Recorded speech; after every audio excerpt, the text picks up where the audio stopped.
কোটা আন্দোলনকারীদের complete shutdown, আর তার ফলাফল আজকে এই অবস্থা। সমস্ত দাবি মেনে নেওয়ার পরেও তাদের আর সে শাটডাউন শেষ হয় না। কী কারণে আমি বুঝি না। আমরা তো সম্পূর্ণ দাবি মেনে নিয়েছি, একটা মানলে আর একটা, আর একটা মানলে আরও একটা, আর এর ফল আজকে জ্বালিয়ে পুড়ে সব একদিকে সরকার, আর আজকে কত মানুষ জীবন হারালো, কতগুলি মানুষ পঙ্গু হয়ে যাচ্ছে, কতগুলি মানুষ। এবং ঠিক এই 2001 সালে এরকম তাণ্ডব বিএনপি জামাত জোট চালিয়েছিল। আওয়ামী লীগের প্রায় 21,000 নেতাকর্মী হত্যা করে, কত মানুষ গুলি খেয়ে তাদের ঘর বাড়ি হাত পা কেটে দেওয়া, চোখ তুলে দেওয়া, মেয়েদের রেপ করা, এই তাণ্ডব ছিল। আবার 2013 সালে অগ্নিসন্ত্রাস, 13, 14, 15 আগুন জ্বালানো, সব যে গাড়ির ভিতরে, বাসের ভিতরে মানুষ, সেখানেও আগুন জ্বালানো। 23 সালে সেখানেও সেই তাণ্ডব, আর প্রতিবারই পুলিশের উপরে আঘাত, পুলিশের হত্যা, মানুষ মেরে ঝুলিয়ে রাখা, পুলিশ মেরে ঝুলিয়ে রাখা, গাজীপুরে আমাদের কর্মী মেরে ঝুলিয়ে রাখা। এটা কি ধরনের রাজনীতি আমরা জানি না। যেখানে দাবি করেছে প্রত্যেক দাবি আমরা মেনে নিয়েছি। আর মামলা তো তাদের না, আমার করা প্রজ্ঞাপন হাইকোর্ট বাতিল করে দেয়, সরকারের পক্ষ থেকেই তো আমরা আপিল করি, এবং ওই হাইকোর্টের সে রায় সেটা স্থগিত করে দেওয়া হয়। তাহলে তো আবার কোটা থেকে যায়। তাহলে আন্দোলনটা কিসের জন্য ছিল? একেবারে শাটডাউন করে সবাইকে তারপরে মারা।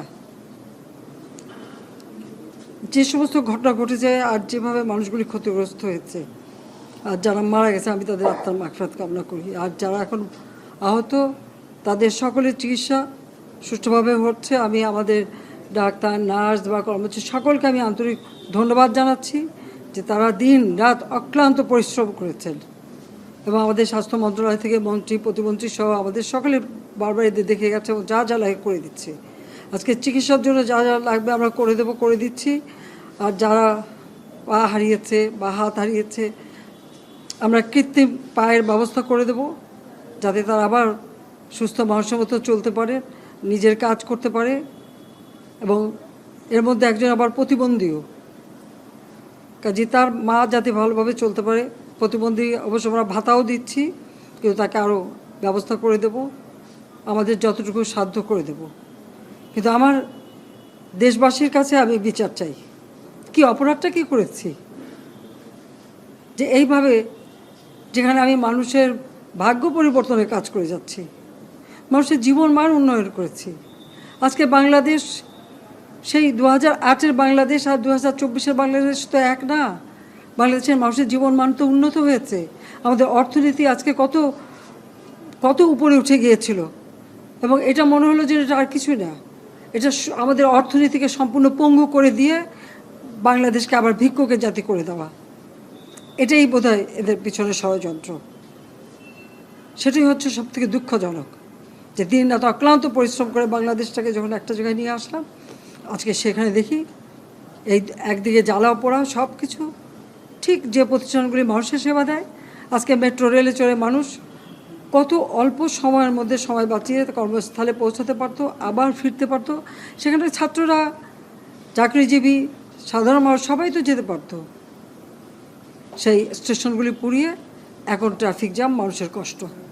আমি তো কষ্ট লাঘব করেছি, কিন্তু যারা এইভাবে আগুন দিয়ে পুড়িয়ে মানুষের সে কষ্টে আবার ফেলে দিল, তাদের বিচার দেশের মানুষকেই করতে হবে। আমি খালি সকলের সহযোগিতা চাই। আর এইভাবে মায়ের কোল খালি হোক, এটা আমি চাই না। কারণ আমি তো বাবা মা সব হারিয়েছি, আমি তো জানি হারাবার ব্যথা কত কষ্ট। কিন্তু সেই কষ্ট বুকে নিয়েই তো ফিরে আসতে এদেশের মানুষের জন্য। এখানে আমার তো কোনো চাওয়া পাওয়া নেই। আমি তো আমাদের ছেলে মেয়ের জন্যও কিছু করিনি, শুধু তাদের লেখাপড়া, নিজেরাই চাকরি করছে, নিজেরাই পড়েছে, আমি কতটুকু করতে পেরেছি। কিন্তু আমি দেশের মানুষের জন্য করেছি। আজকে অন্তত মানুষের ভাত কাপড়ের ব্যবস্থা, চিকিৎসার ব্যবস্থা, তাদের কাজের সংস্থা সবই তো করে দিচ্ছিলাম। যখন আমরা এক উন্নয়নশীল দেশের মর্যাদা পেলাম, তখনই এই তাণ্ডব করে ঠিক যে জায়গাগুলি মানুষের সেবা করবে সেই জায়গাগুলিতেই আঘাত, শিক্ষা প্রতিষ্ঠানে হল ভেঙে দেওয়া। সবচেয়ে দুর্ভাগ্য যে ভিসির বাড়িতে আগুন দেওয়া। এর আগেও একবার ঢাকা ইউনিভার্সিটিতে ভিসির বাড়িতে আগুন দিয়েছিল, আপনাদের মনে আছে। রংপুরে সেখানে আগুন দিয়েছে, ময়মনসিংহ কৃষি বিশ্ববিদ্যালয় থেকে শুরু করে বিভিন্ন জায়গায় এই তাণ্ডব চালিয়েছে। রাজশাহীতে এই তাণ্ডব চালিয়েছে।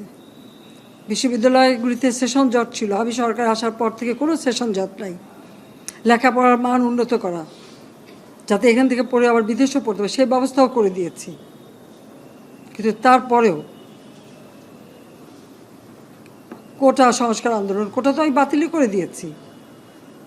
আমি আহ্বান করেছিলাম যে একটু ধৈর্য ধরো, হাইকোর্টে শুনানি হবে, হাইকোর্ট যে রায় দেয়। না, তারপরেও এই আন্দোলন হবে। আজকে এই যে এতগুলি মানুষের জীবনের ক্ষতি হলো, এতগুলি পরিবার ক্ষতি হলো,